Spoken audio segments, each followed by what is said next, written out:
Hey, everybody. Welcome to the Ultraverse podcast with Jason and Casey, where we talk about all things Ultraverse. This is episode number 14 of the Mhm. Ultraverse podcast, and we are going to dive into Proxima C again. Again, so Proxima C Deep Dive Part 2. That's right. And And if we'll hit on everything else that we could possibly talk about as far as Proxima C is concerned. Mhm. And so if you missed last week's episode, which was the Deep Dive Proxima number 1, make sure you go back and listen to and or watch it, because I believe that Jason's going to be referencing it off and on throughout this episode. So you might not know what the hell he's talking about unless you do. It would be ideal if you did, but Yeah. not All right. required, Is everybody ready? Are you ready? I guess. Okay. I'll be the clicker for the duration of this event. I don't know what I'm doing. You've already failed. No, I haven't. Fired. All right, guys. So if you remember last week, we kind of went over the carbohydrates and what else did we go over? A few different things, but mainly carbohydrates, reading nutrition labels, Yep. and things like that. Kind of what separates Proxima C from other fuels as far as the carb profile. Mm-hmm. So this week, we are going to dive a little bit into cost versus value, not only for Proxima C, but for supplements in general. You know, some supplements are obviously a lot more expensive than others, and hopefully there's a reason for that. And my intention is to convince you that there's definitely a reason for it when it comes to Proxima C. Mm-hmm. And then we're going to jump into the electrolyte profile because we didn't talk about that at all last week. And then some stupid shit that people do as far as fueling, which we're going to try to get into in all of our nutritional deep dives. Mhm. It's a fun slide. It's fun. Yeah. And then we're also going to do some stupid shit that manufacturers do. Supplement companies and fuels. Mm-hmm. Yep. So let's get after it. Huzzah. Start with cost versus value. So right now, I believe that Proxima Ultra, the Proxima Ultra that will be coming out, Mm-hmm. is probably the most expensive endurance fuel on the market. Yeah. So if we've achieved nothing else, we have achieved that. Bones. Man, killed it. Nailed it. But the goal of this section is to show you why that it has to be. Yeah. As expensive as what it is. And it's not like it's head and shoulders more expensive than others. No. You know, but it is serving per serving. Yeah. The most expensive fuel that I know of on the market. Mm-hmm. And we're going to show you why right now. So first of all, we're going to go into what different types of carbohydrates would actually cost you if you were to buy them. So I got my prices on Amazon.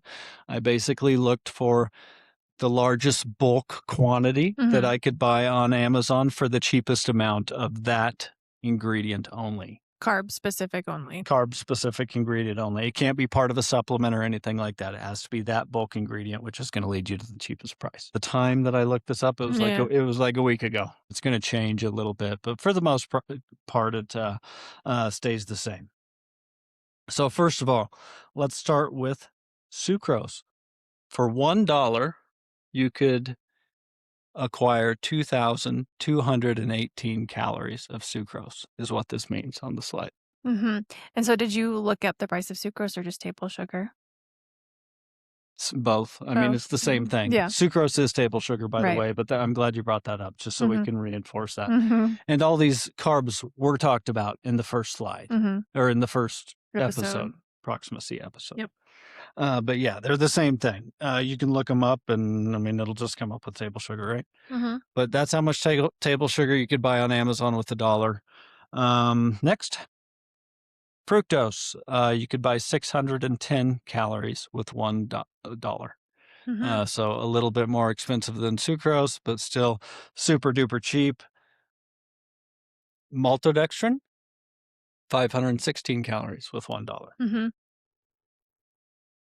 Dextrose. And we didn't really talk about dextrose in the last one.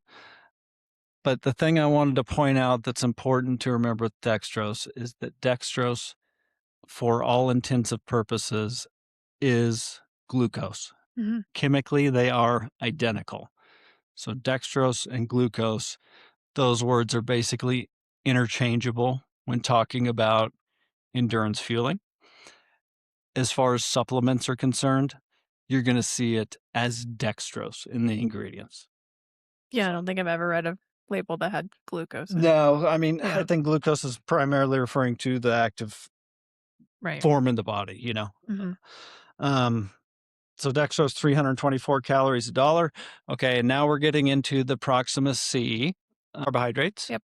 And if you remember, cluster dextrin is a polysaccharide, just like maltodextrin. I won't get into all that because you can go back and look at the last one, but it's the most comparable, I guess, to maltodextrin. 125 calories for a dollar. So right away, you can only get half as much cluster dextrin as the next most expensive thing on that list, Yep. right? Yep. And finally, palatinose.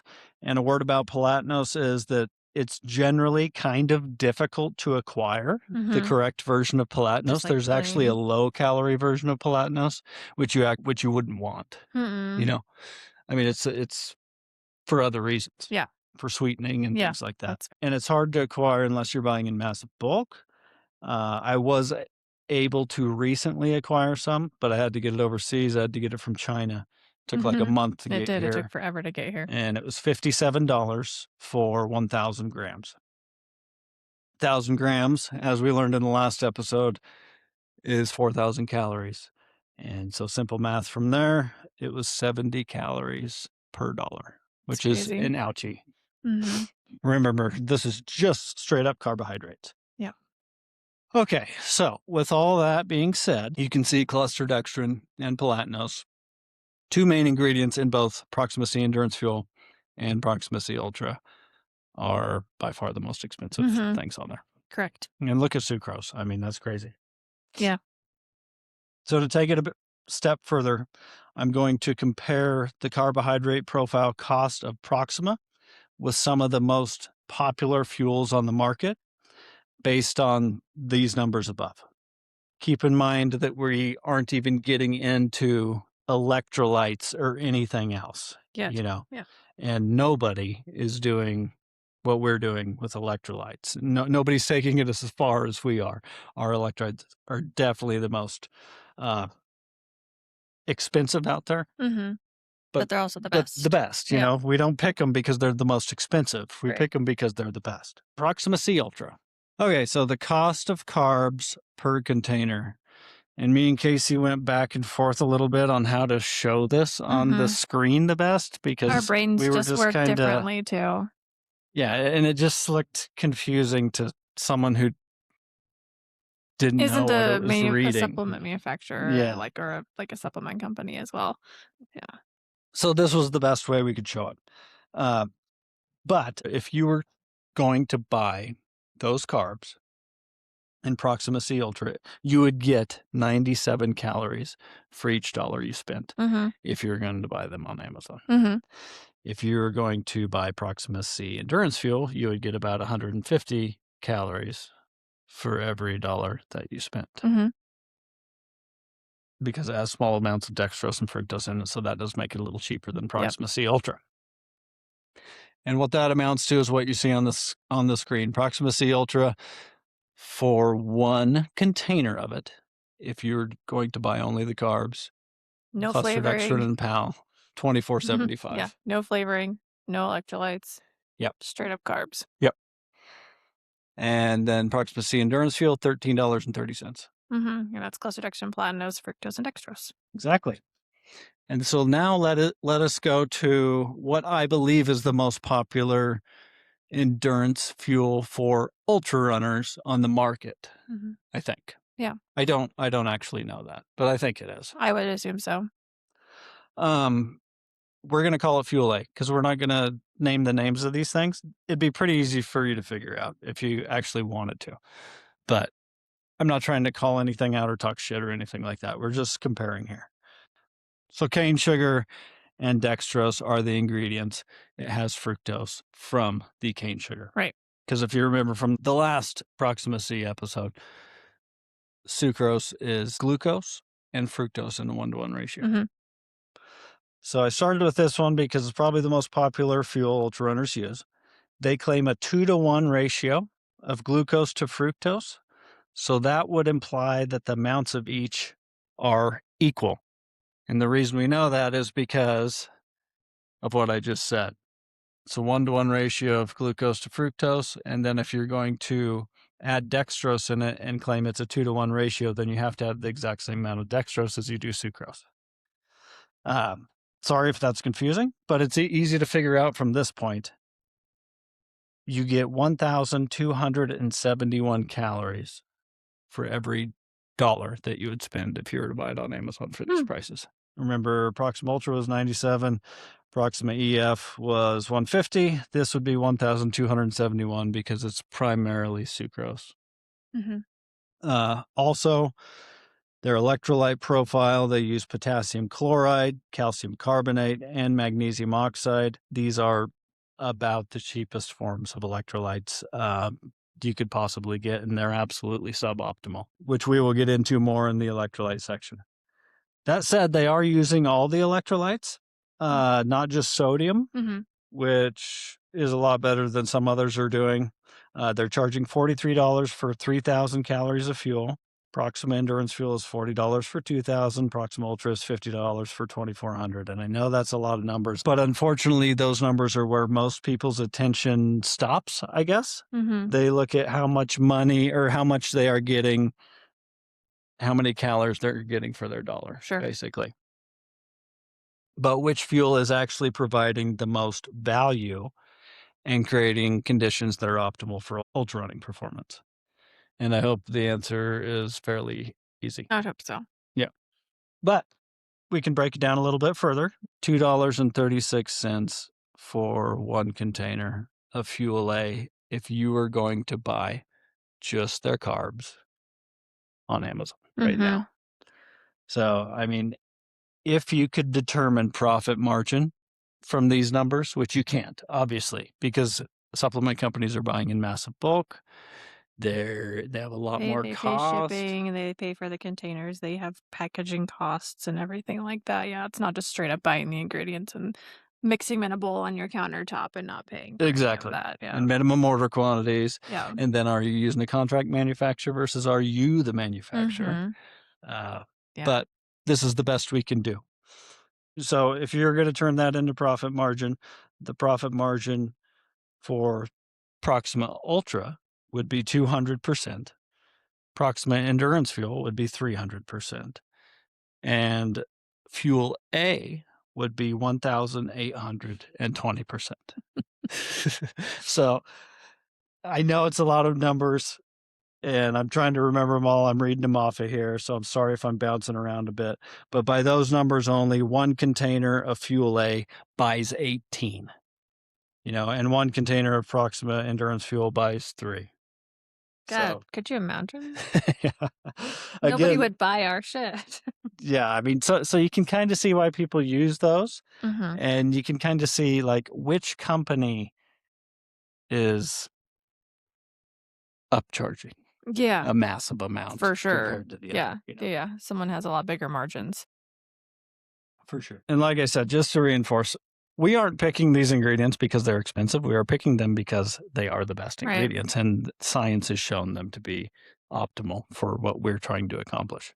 Yeah, I'd love to have an 1,800% profit margin. Yeah. But if we were going to try to charge for Proxima C and get the margins that most companies are getting, you're talking about $150 canister of fuel, which nobody's going to buy, right? You wouldn't buy it. No. Our philosophy has always been to create the best possible cost be damned, because we want to create the best ultra running fuel for a lot of different reasons. And we understand that this is still going to lead to ours being probably the most expensive on the market. And that is not for everyone, and that is fine. Sure. But that's our goal. So I'm not going to go dive as deep on these other two fuels. You're welcome. But Fuel B is 100% maltodextrin, $6.82 a can. A lot better value than Example A if you look at that alone, but still nowhere near to Proxima. And honestly, this is probably the last one on the list of the 3 fuels that we're gonna compare Proxima to Ever buy? that I would buy. Yeah. Because of other factors like it has 50% the RDA of vitamin C per serving, and you're going to take a shitload of servings if you're running an ultra. And vitamin C has been shown to actually blunt positive endurance adaptation from endurance exercise, Mhm. in high quantities, basically in supplemental quantities. You're never going to achieve that if you're just eating foods with vitamin C, but in those quantities, then you could absolutely achieve that. So Yeah. I just don't think it makes sense. I have no idea why vitamin C would be It's in a there. strange It's a strong ingredient. antioxidant.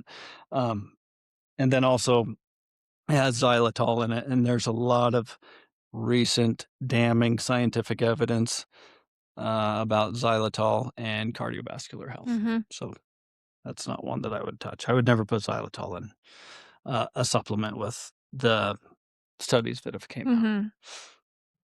All right. So Fuel C, last one we're going to go into here. And the reason I picked these 3 is because I think they're probably the 3 most popular fuels. Mhm. Casey knows what they are. Mhm. I think there's one more that you could have possibly gone into, but I don't know if it's as popular. What We is know it? about it. Huh? Yeah, I no, not for ultra running. Yeah. I don't think that one's popular It's at what all you for used to use. it is. It is. And I still would put that over all these for Yeah. sure. Um and it would probably compare a little bit better Mhm. to Proxima as far Mhm. as the value. It's expensive as well. It is. Um so Fuel C, it is 92% cholesterol. And I understand 100% the reasoning behind the carbohydrate profile. It's cholesterol and fructose. Mhm. So fructose, go back to the last episode if you want to learn why that's important. In my opinion, the ratio is just a little bit wonky as far as cholesterol to fructose. I just don't think it's very much fructose at all. But cholesterol, like I said, king of carbs in my opinion. Mhm. Overall, a good carbohydrate profile in my opinion. 100 grams is 1 serving. Mhm. So that's 400 calorie servings. We talked about that in the last episode. So 4 400 calories calories in a per serving. gram. Yep. Mhm. 400 calorie servings. Cluster is 92 grams of the 100 grams, which means it is 368 calories of that 400 calorie serving. Mhm. And just so you know, he's not doing that math in his head. He has it written down. Come on. I mean, if I was doing that in my head, I'm a smart I motherfucker. just feel like everybody's like, "Wow, Jesus Christ, he knows all this math in his head so fast." Well, just let him think that. Okay. 2,570 calories in 1 container. Mhm. Okay, of cluster dextrin. Right. And I'm just trying to show you how I figured the numbers here. Mhm. That means there's $20.60 of cluster dextrin in there. And then fructose, there's 8 grams. So that's 32 calories per serving of that 400 calorie serving size. 224 total calories in a container of fructose that would cost 37 cents. Mhm. So total $20.97 per container, and they sell 1 container at $42. So almost a 200% increase, which is almost exactly comparable to Prox Ultra. Mhm. So from that alone, hell of a lot better deal than Fuel A and Fuel B, Mhm. by the way.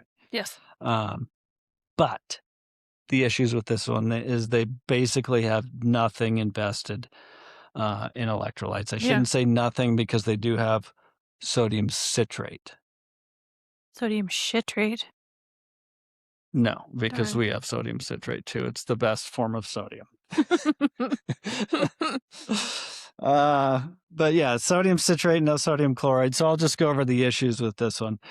Strange cost reduction to fructose ratio, in my opinion. That would also lead to a thing that is super hard to mix because it's 92% Yeah. cost reduction.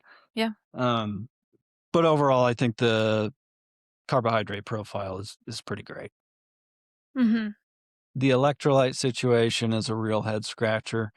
And we started off talking about value in Mhm. this. And Yeah. this is, I guess, the main reason why I don't think it's nearly as good a value as Proxima C Ultra and Proxima C Endurance Fuel is the electrolyte situation.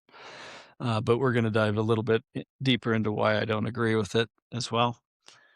100 milligrams of only sodium from only sodium citrate, or shitrate, as Casey calls it, for some reason. It just sounds good. No other electrolytes, not even potassium. To me, that spells trouble for long endurance activity. Yep. Maybe it's not made for long endurance activity. Maybe it's not made for the long haul, in which case that would make more sense to me. But I know ultra runners take it, and I'm pretty sure they market it as good for ultra running. I don't know. I'm not familiar with I don't their follow marketing. them, yeah, but I've seen it at races now, Oh, yeah, like at absolutely. ultras, so you know that As they sponsoring ultras? yeah, Oh, okay. yeah, I've run races where it's been the fuel. Really? Mhm. Cool. Or not cool, however you Not like cool, it. Also, losers. sodium citrate is awesome. Like I said, it's the single best form of sodium because it's super bioavailable. But you do lose chloride in sweat as well. Chloride is an electrolyte. So I think you should also have at least some sodium chloride in there, which is what we do. It shows to me that they're purely set on replenishing sodium and no other electrolyte. Mhm. And not even enough sodium, in my opinion. They have 400 milligrams of sodium per 400 calories, is what they are providing. So most people are going to be happy getting, and this kind of goes back to the electrolyte podcast. Most people are going to be happy getting 350 to 360 calories in an hour. Mhm. You know, That's if you gut train. that's pretty good. Yeah. You know, few people can go over 400, but there are people out there. But most people would be totally happy with 350, 360. Mhm. So say you're drinking 750 milliliters of water per hour, which I'd say that's a warm day. It might be just a little more than average, but it's not a hot day. I know people that have taken a liter an hour or more on a really hot day. Yeah. That means you would need about 750 milligrams of sodium if you're taking in 750 milliliters of liquid. Again, that goes back to the electrolyte podcast. So by those numbers, they are not even halfway there if taking in 360 calories an hour Yeah. and 750 Mhm. milliliters, because that would mean they would be taking in 350 milligrams of sodium with that. And their serving size are 400, Which is kinda weird. which Yeah. is kind of weird. That's on the high end for sure. And here's the worst thing about it with their serving size. That one serving is 7 scoops. Jesus. How the hell do you do I mean, that's so confusing. Like, Maybe it's like a little baby scoop. well, I know, I'm not talking about Yeah, the but that's size of the weird. scoop, but Mhm. it's just like I want 1 serving, I need 7 scoops. It kinda makes your head spin, Mhm. um, in my opinion. Again, none of this is talking shit, guys, but I think the best way to improve the way people fuel is to make educated consumers. Again, this is not to mention the electrolyte profile, which Prox has the best of, and we're gonna get into that, right now. Right now? But the major investment in endurance fuel is definitely the carbohydrate Yeah. profile, Yeah. because that is where the bulk is. Absolutely. Electrolytes are small compared to Mhm. that. Oh, But yeah, like, as far as the actual, like, content of the powder, exactly. for sure. Yeah. All right. What makes the best electrolyte profile? So, when creating the best electrolyte profile possible, here are the questions that we asked ourselves. One, it needs to use optimal quantities of each electrolyte, like the quantities lost in sweat typically, Mhm. quantities according to what the scientific literature says.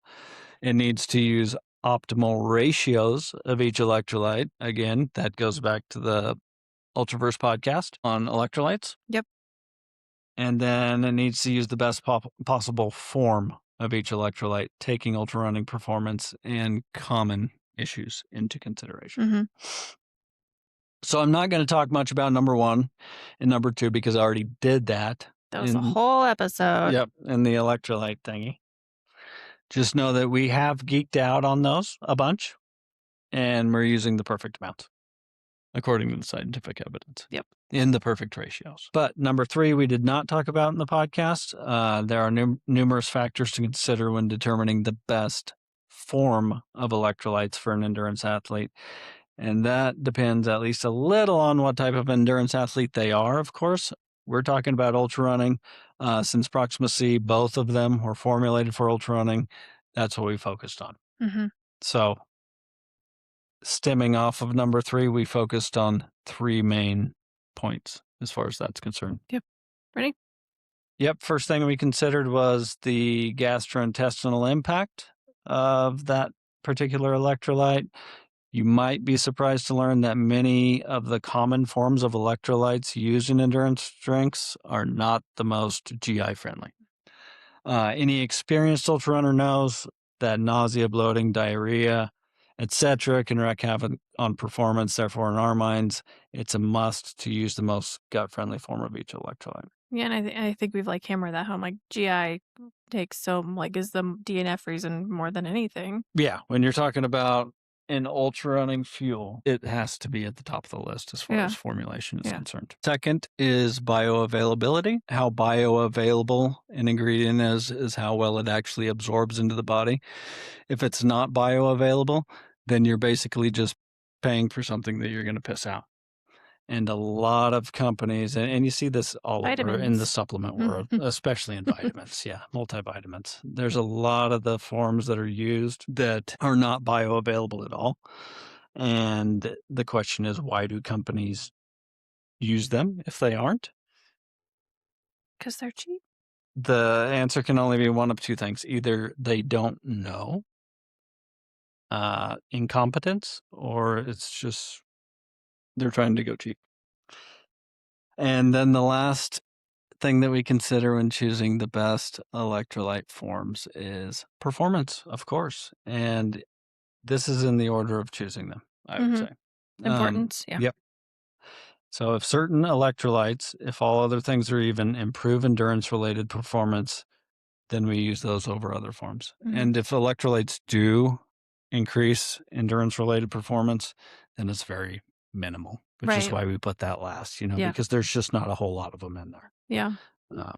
But as you can imagine, not fucking up your GI is improving performance. Yeah, that's the least we could do. Exactly. And actually making them so they absorb is improving performance. If you listen to the electrolyte pod, you heard me say sodium is king. We start with that. It is the king of the electrolytes. If you haven't listened, you should. It will give you a better understanding. Let's go into the electrolytes in Proxima C. And this is going to be in Proxima C Endurance Fuel as well as Proxima C Ultra. And you're going to differentiate the two, correct? If there is a difference, which there isn't a difference in all forms, And but if some there of is, them. I'll let you know. So first of all, sodium citrate. Sodium citrate provides a highly bioavailable form of sodium that increases fluid and electrolyte absorption beyond what can be achieved using sodium chloride alone. Sodium citrate is the best overall form of sodium for endurance hydration, according to numerous studies, and it makes up the majority of the sodium in both Proxima C Endurance Fuel and Proxima C Ultra. Next is pink Himalayan salt or sodium chloride. So pink Himalayan salt is a form of sodium chloride. It's just a less processed form of sodium chloride, but it's still sodium and chloride. Yep. It results in a less processed blend and an improved pH. We're always looking for something to improve. We're always saying, how can we make this even better? How can we make this even better? And that's what we talked about with Proxima Ultra. Yep. Stemming off of Proxima C Endurance Fuel. So less acidity over days might lead to less instances of acid reflux, and it might lead to less overall acidity in the body and improved performance. I haven't seen any studies that suggest that that would happen, but it would make sense because acidity can be a detriment to performance. So we're really looking to just take it to the next level with Proxima C Ultra and create a little less processed blend that does have the ability to create less acidity in the body. Yeah. And I think, like, going back to our last one, Proxima C Ultra really is meant for the long haul. Yeah. For the long ones. And I don't even think that it would make sense now that Proxima Ultra is out to have that in Like in our original because it's just formula? not gonna give you time for it Right. to The make a time that big you're using it difference. doesn't make a difference. It sounds Um, nice, but it's not really a point. There's no point. yeah, there's also a higher mineral content in pink Himalayan salt, compared to sodium chloride. Like we said, Proxima Endurance Fuel uses sodium chloride, which is totally great, uh, and Ultra uses pink Himalayan salt. So all the additional electrolytes in Prox Ultra are registered trademarked ingredients, Mhm. and Balchem is considered to be the absolute undisputed king when it comes to trademarked, highly absorbable, gut-friendly mineral ingredients. Like we said, we don't use the cheapest form of electrolytes. We use what science has shown to be the best. And we do believe that these are by far the best, and just nobody else is doing that. So first of all, potassium, we use potassium glycinate. It's a super soluble, gut friendly form of potassium that aids in the balance of body fluids and regulates acidity. Typical formulas use the cheap, inferior forms potassium citrate or potassium chloride. Both citrate and chloride have been shown to cause GI issues, especially in high doses. And you better believe that over the course of 100 or 200 mile ultra, you're getting high doses. Yeah. You're Mhm. taking this stuff Unless you're every, only running unless you're running 100 off of just water. yeah. But potassium glycinate is much gentler on the gut, offers far superior bioavailability, and is going to help you maintain fluid balance, prevent cramps, perform optimally. It checks all the boxes, so that's what we use in Proxima C Ultra. Proxima C Endurance Fuel uses potassium phosphate, which is also a fantastic form of potassium. It is not a Balchem Registered electrolyte. trademark, yep. Mhm. Potassium glycinate is. So example one, or I guess it's example A Yep. from the fuels earlier, to give you an idea, uses potassium chloride. And like we said, that can cause GI issues and things like that. The last thing you want. Example two has potassium chelate, which is better than the cheaper versions above, but not nearly on the same level as potassium glycinate. And then example C, remember it doesn't have Doesn't have it, so don't electrolytes. worry about it. Yeah, it doesn't. It doesn't have anything except for sodium. Yep, sodium citrate. Yeah. I can speak from, like and so can you, from, like, using other fuels during races where you didn't have access to Proxima, be it because there was an unmanned aid like, a no crew aid station where you Yeah, couldn't get it. Moab. Yep. When you were forced to use a fuel, and you couldn't take in any calories for, like, 24 hours after that. Yeah, I was It was messed a up. mess. It was a mess. I had been using Proxima for so long that I kinda underestimated how much it would How much of a difference? I think you forgot mess how me much of up. a difference it made Yeah, in your gut yep. during a Because 'Cause I'm like, I race. can just do it at this one aid station because I didn't wanna You didn't carry wanna for mix it I didn't at wanna the aid station. yeah, And, yeah, you'd have had to carry the powder and then because I you couldn't would have a have to drop bag. carry for, like, 20 miles. Yeah. Oof. And so I did that, and That was, like, the first day. huge mistake. That was the first day Almost of derailed the Triple Crown because that was the 3rd race at the Mhm. Triple Crown, Yeah. and, like, I almost puked, but I couldn't take in calories for the rest of the day. Yep. It was hot out, so that Yeah. makes your gut a little More more sensitive. sensitive. But yeah, I won't make that mistake again. I'll just carry it Carry with the me. powder. Yep, I'll carry the powder. So next, calcium. So we use dicalcium malate by Balchem, and that is what we use in both Proxima C Ultra and Proxima C Endurance Fuel. When we were formulating Proxima C Endurance Fuel, this was the clear winner to us Mhm. back then, even two Yeah. or 3 years ago, whenever Yep. it was. Calcium carbonate is by far the most common form used in endurance fuels. Again, it is dirt cheap. While carbonate isn't like a terrible choice, dicalcium malate has superior absorption compared to carbonate. Also, carbonate is recommended to be taken with food Hmm. to prevent GI issues. And you're not necessarily always, I mean, drinking isn't eating. It's not the Right. same thing, It's not the same right? thing. Dicalcium malate can be taken on an empty stomach without having to worry about GI issues. Given the superior bioavailability and the ability to take on an empty stomach, and not cause you eye issues. I think that dicalcium malate's the clear winner there. So example A has calcium carbonate, Mhm. by far the most common form, like I said. So example B has calcium phosphate, which is an upgrade from carbonate, but nowhere near dicalcium malate. And example 3, what's it have? Sodium. It doesn't have calcium. All right, magnesium.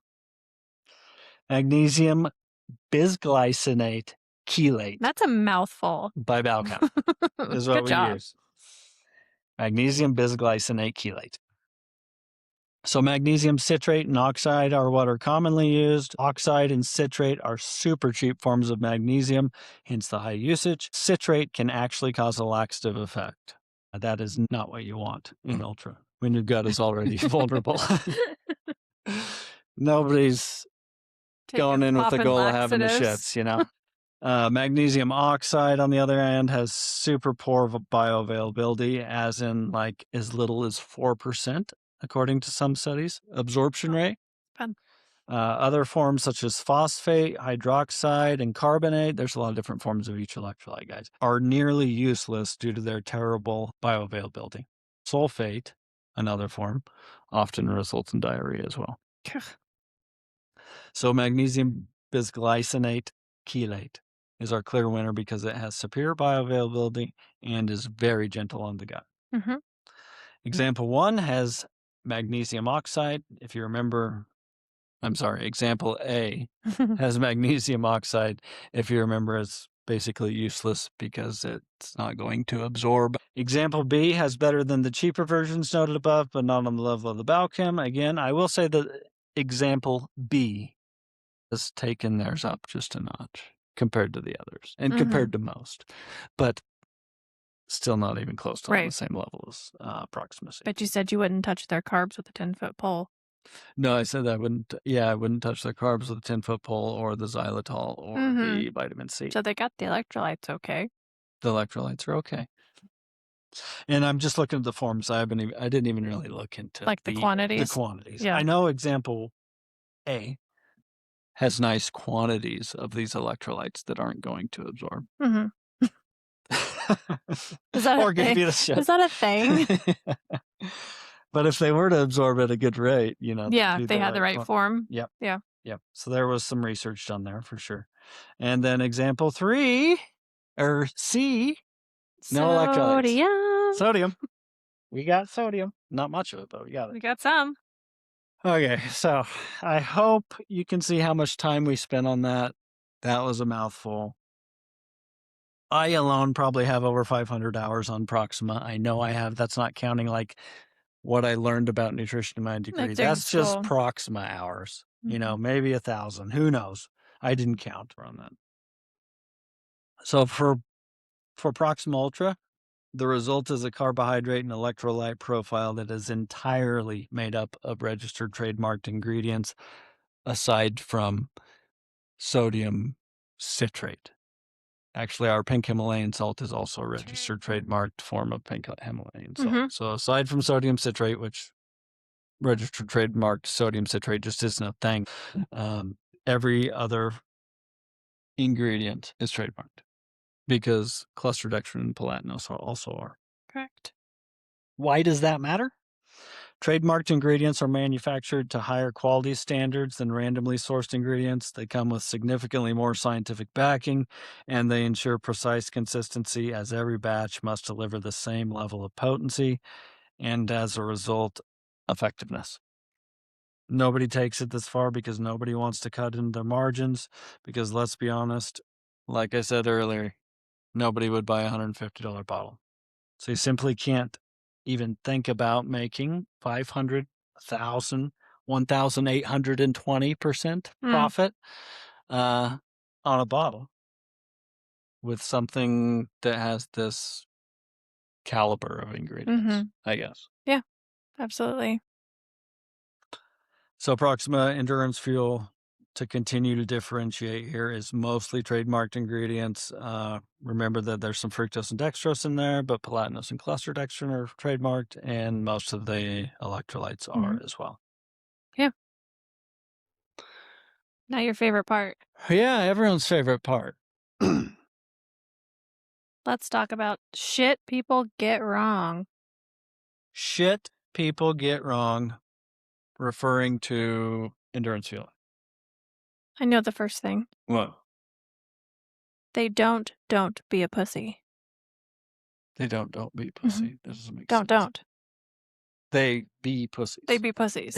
They be pussies. Yeah, don't do that. Don't be a pussy. Don't be a pussy. All right, good job, hon. Thank you. I That was found it. very creative. It Sounded was. silly. No, it made sense. Where am I? English. You're right here. Oh, okay. So one of the things that people we hear getting wrong all the time is they have a fear of or misconceptions about sugar and taking in sugar even during an ultra. Yep. So many people, and I think I kind of talked about this previously. I think we talked about it a They're lot. just so scared of sugar, and they won't buy fuels if it says that there's sugar on the label, and they'll buy fuel with maltodextrin, even though has a much higher glycemic impact than sugar itself. And sugar. Sugar. Didn't you write a blog about sugar? If you're not buying a fuel because it has added sugar in it, you've been duped. Hmm. You're wrong. Know why you're avoiding sugars and what you are taking in their place before even saying the word sugar, preferably. Don't speak that word unless you know what you're talking Don't about. speak words. All right. Next, distance and duration matter. Believing you need the same type of fuel, regardless of distance and duration, is definitely a mistake. Ultras are primarily aerobic. You can use fat as fuel, and you should use fat as fuel. Then there's GI issues, palate fatigue, central cognitive fatigue, energy swings from blood sugar spikes, and so on. Hormonal response, and the list goes on and on. It's not the same, guys. Ultra running is different than running a marathon. Mm-hmm. Not doing any gut training. Guilty. Yeah. I think that one kind of explains itself. So many people have told me their race strategy as far as like how many calories they want to take during their race. And if I ask them how many calories they've been taking During up training. to that race in training, like on their long runs, it will be far less. Why do you think that you're going to be able to handle that when you get to a race if you haven't tested it with your gut? Your gut is trainable. You can increase the amount of calories that you consume during a race by training it. My go get 'em attitude's not gonna Yeah. I really want this to work, so it's gonna work. That's my plan. Yeah, during your race, it's not the time to test that. Yeah. So real food counts, not taking into account the real food they're consuming when they're figuring salt and calories.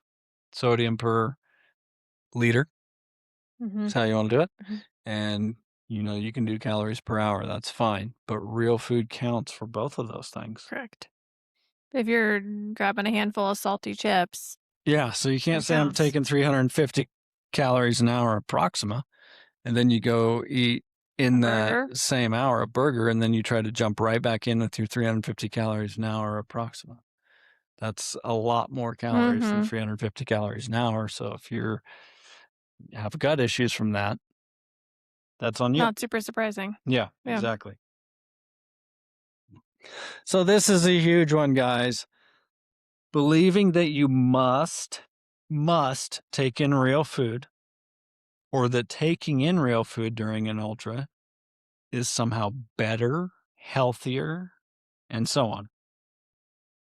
There's absolutely no evidence whatsoever suggesting that taking in real food during an ultra is necessary or superior.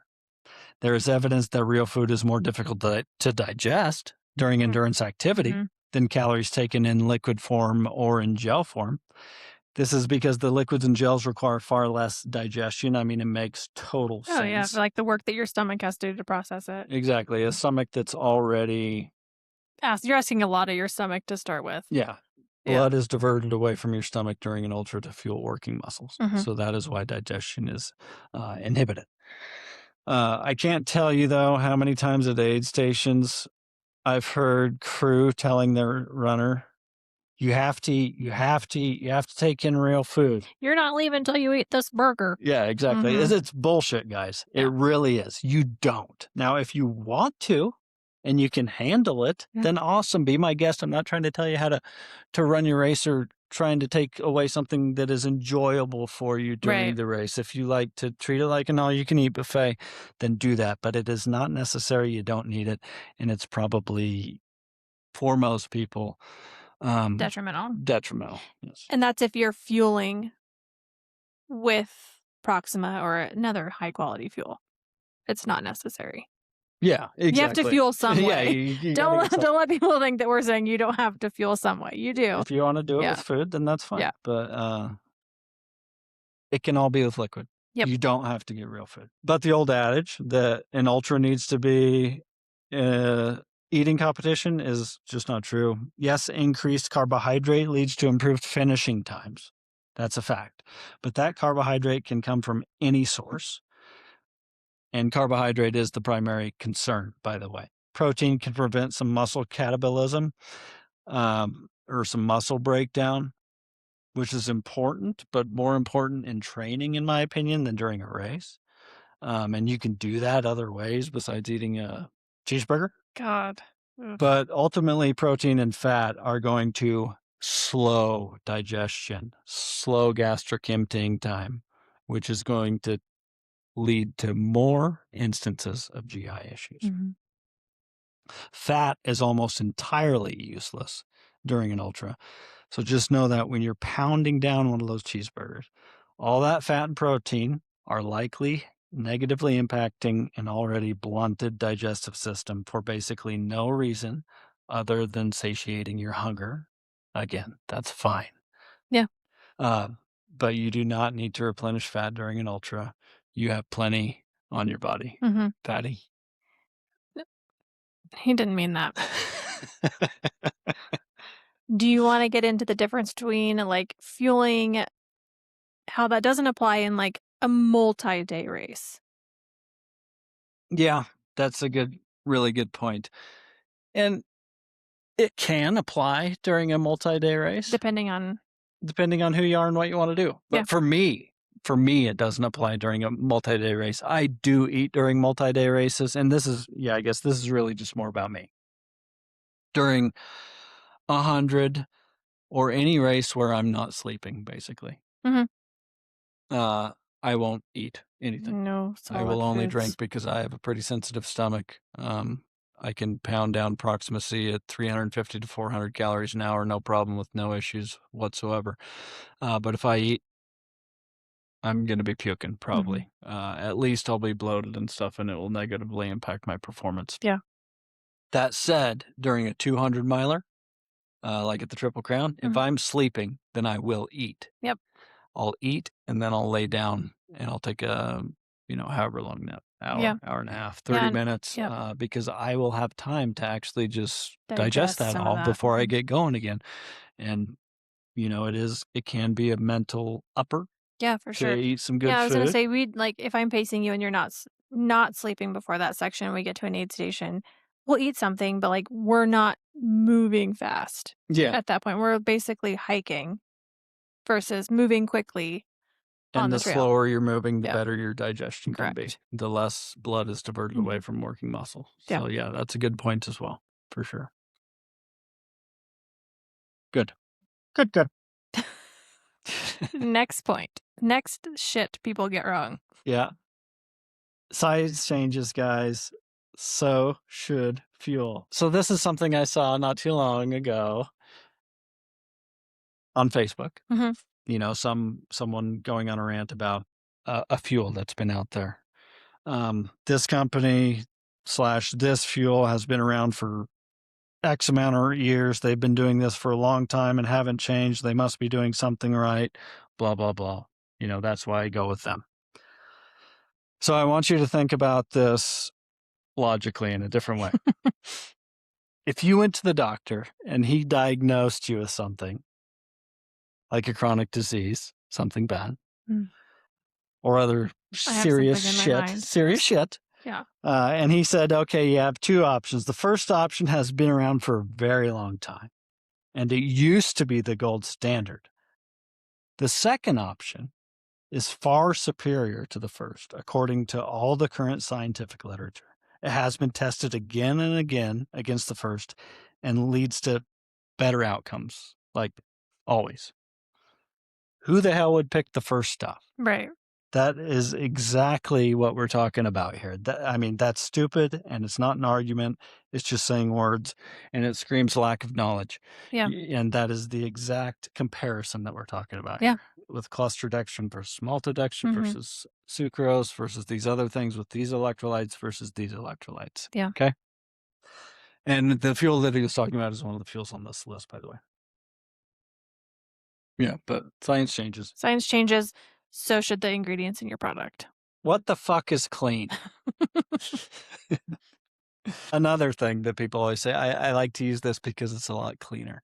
Mhm. You know, it's a cleaner supplement, it's a cleaner blend. What are you talking about when you say that? Because you can say that and you can be talking about something specific. Just Right. know what it Know what you're is. talking about. You know, because if I ask someone what they mean by a cleaner blend, they'll usually stutter and say, cleaner, Clean. cleaner. So it's got like it's It's washed. cleaner. It's washed. Be able Washed. to explain if you're going to say it. Yeah. Do you mean preservatives? Mhm. Do you mean like added coloring? Do you mean that there's things in there that you can't pronounce? Because this is kind of a thing. I don't want to take anything That that I has can't an ingredient that I pronounce. can't pronounce. Oh my god. So what if in the ingredients it said that it had pyridoxal 5 phosphate? Pretty scary That's shit right horrifying. there. Get me out of here. Yep. Would you be worried about that? That's vitamin B6. Should you be worried about that? My god. That's vitamin B6. Yeah. What if it said you had riboflavin? Another vitamin. That's another vitamin. What if it said it had methylcobalamin? Mhm. That's It's another vitamin. That's vitamin B12. It's something that can be talked about, but you have to imply what you actually want to talk about, not just say clean. Yeah. Yeah. For sure. Sugar is inflammatory. Guys, sugar can be inflammatory when you're at rest sitting on the couch and shit, but it's not the same when you are running an ultra. I've seen people at races like crew that have told their runners, like their runners drinking Tailwind or which is pure table sugar, Mhm. or they're even Proxima for that matter, because it's sugar's in it too, or Mhm. whatever. The runner wants a Coke, the runner wants some candy, and they're like, no, I can't have that. Too much sugar, That's too inflammatory. You're drinking sugar. Sugar is an excellent fuel for you during this ultra. During an ultra. Yeah. Okay. Next, underfueling. So here's an example. A customer buys 1 jug of Proxima for their 100-mile race and says that is what they used for fueling. There's Solely. 2,000 calories in a jug of Proxima. The 1 jug of Proxima is not going to get you through a 100-mile race. You're gonna bonk. That 1 jug of Proxima should last you about 6 to 10 hours, depending on your fueling strategy. 10 hours would be 200 to 240 calories an hour from Proxima. I aim for 360 or so to 400.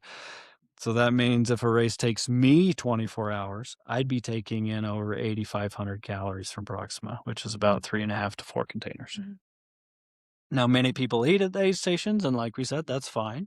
You got to add that in. You got to factor that in. Proxima C is still beneficial for those people to take in between the aid stations and stuff. So Yeah. that's about all we'll get into that. I had a lot more wrote down here, but unnecessary. Oh my gosh, you're not gonna over-explain it? I'm not. I feel like Wow. I've been doing that. I actually feel like If I've been Chase feels like over-explaining. it, oh no. Or maybe I'm just tired of explaining. He's like, I'm just ready to get this podcast over with. Is that all the shit people get wrong? Fuck no, but that's all That's we're all we're gonna talking talk about. about? Okay.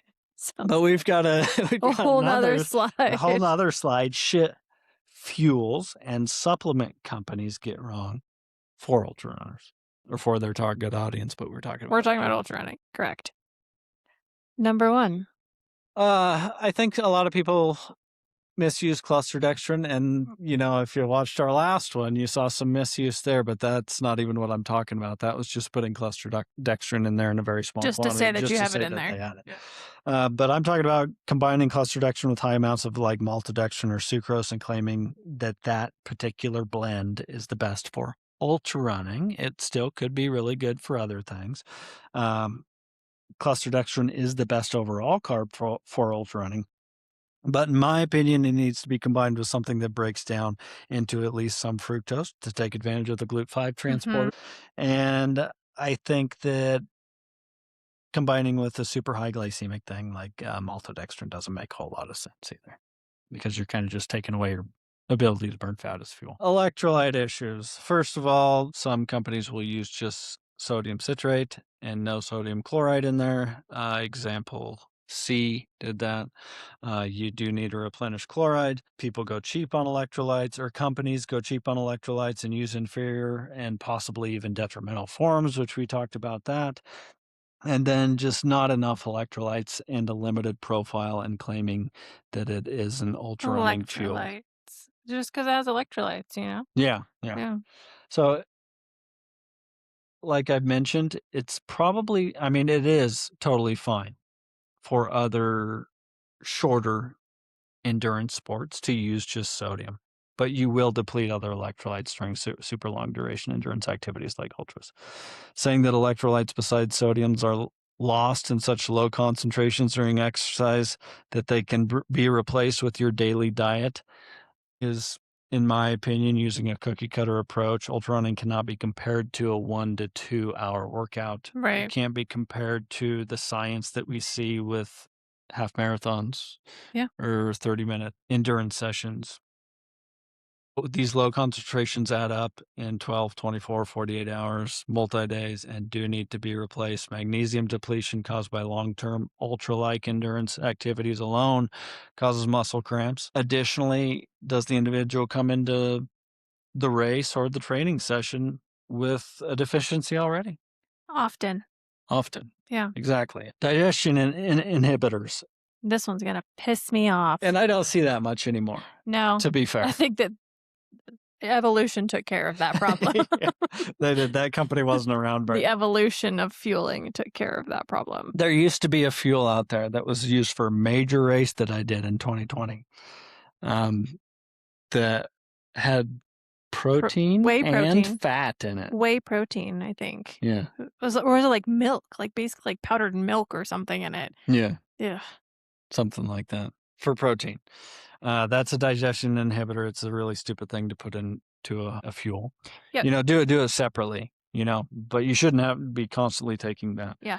You can do it with BCAAs. That's a hell of a lot easier on your digestion, a hell of a lot easier to digest, or EAAs, essential amino acids. Your body doesn't have to break those down nearly as much. But I still don't agree with putting them directly into a fuel. And I actually wrote a blog on that if you wanted to look that up, giving reasons why I wouldn't agree with that. Yeah. Doing it separately, awesome. Sure. Yeah. Making fuels too sweet. Oof. Couple of my favorite ones before Proxima.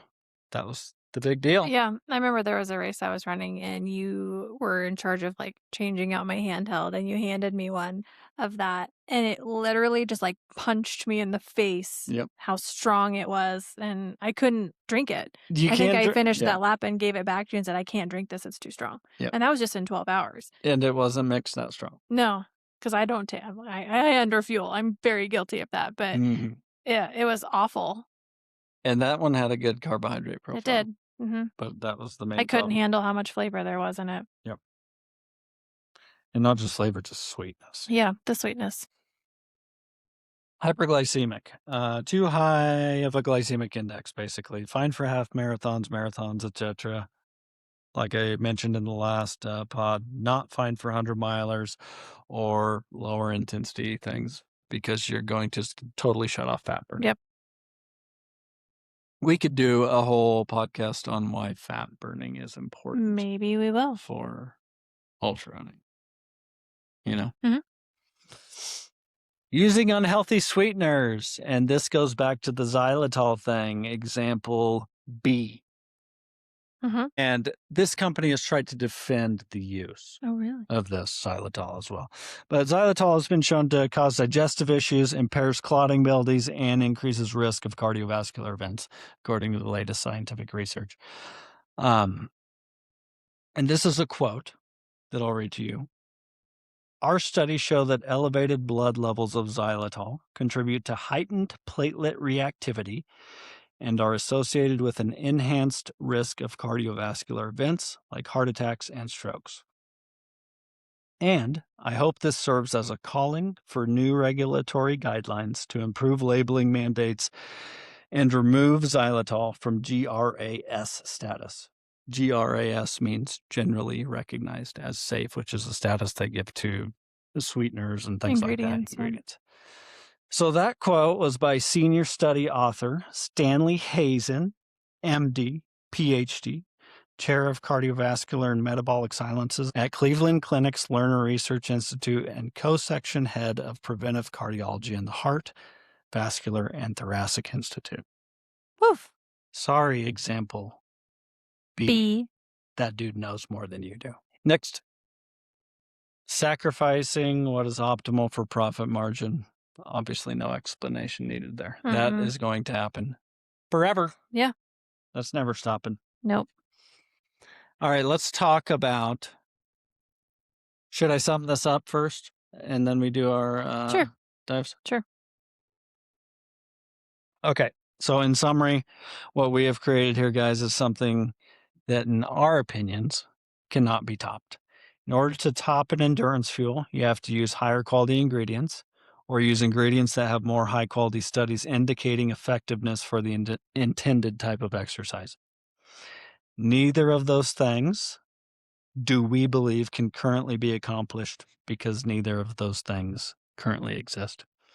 We use the best possible forms of each ingredient according to science, and unlike any other brand, we are 100% geared towards ultra running, and we've never made any Mm-mm. claims otherwise. From a business perspective, Proxima is something that is never going to be the most profitable fuel Mm-hmm. because of its expense. Most companies would not touch our margins. And to be honest, the asking price will still drive a lot of customers away. Serving per serving, it might be the most expensive fuel out there, but it has to be, and the value is unmatched. It's in a universe of its own when it comes to value. And I didn't create Proxima to get rich. I created Proxima to change how ultra runners fuel, to give them the opportunity to fuel in the best possible way that we currently know, according to real science, to give them their own fuel. Mm-hmm. I did this because I'm an ultra runner, and the last thing that I want to do after working my ass off in training is skimp on fueling, which is the second most important thing after training Mm-hmm. because it absolutely has the power to make or break you during your race, no matter how hard you trained. Yeah. Poor fueling DNFs countless ultra runners, and even if GI issues do not typically trouble you, know that the fuel you take in does influence your performance by impacting various physiological factors. You spend a lot of hard earned money on races and traveling. Don't skimp on the one of the few things that has the power to derail your entire race. And at the very least, will have some effect on time to exhaustion, hormonal response, consistent energy, and perceived exertion. So, if you're looking for the best extended duration and ultra running fuels, you found them in Proxima C Endurance Fuel and Proxima C Ultra. Don't. Don't. Don't drop it? Don't drop it. It's gonna be so loud. I'll go deafer than I am. Deafer? Def- More deafer than I am. That was Chase's that was my rant. rant Was it a slash mic rant? drop. I don't think it was That a was my mic rant. drop. Yeah, it It's was a my mic rant. drop. Soapbox, maybe. Yeah. By the way, guys, if you ever need any help fueling, please reach out to me. I'd be glad to help you. I know that sometimes it can be confusing. And I will just say, if you use Proxima C and you need help fueling, please reach out to me. Yeah. If you're using something else and you reach out to me and ask for help, I'm going to tell you to piss off. Yeah. I'm a nice guy, but I'm not that. You'll say it nicely, maybe. But if you do reach out to me, by the way, sales of Ultraverse supplements ultraverse.com is how you can reach me. A few things that I'd like you to know. Otherwise, I can't really help you much. For one, what are your goals with fueling? How much do you want to take in per hour? How much food do you take in per hour? Are you going to actually use food? And then also you need to know your sweat rate. So we actually know how much liquid you need to take in. And we have already discussed how to find your sweat rate in a previous podcast. That's right. All right. That's all I have for Yeah. Proxima C. That was a lot, guys. And I think that I might actually concede that I over-explained shit. Holy shit. Today is March 3rd, 2026. Today is the day that will live on in infamy. How long was that? I don't know. But we also want to talk about the code. Last episode, we did a code for new Proxima users for a discount. This week, we're going to switcheroo. Turn off the slides. Sure. So they can see my beautiful face. Oh my God. And you. Yeah.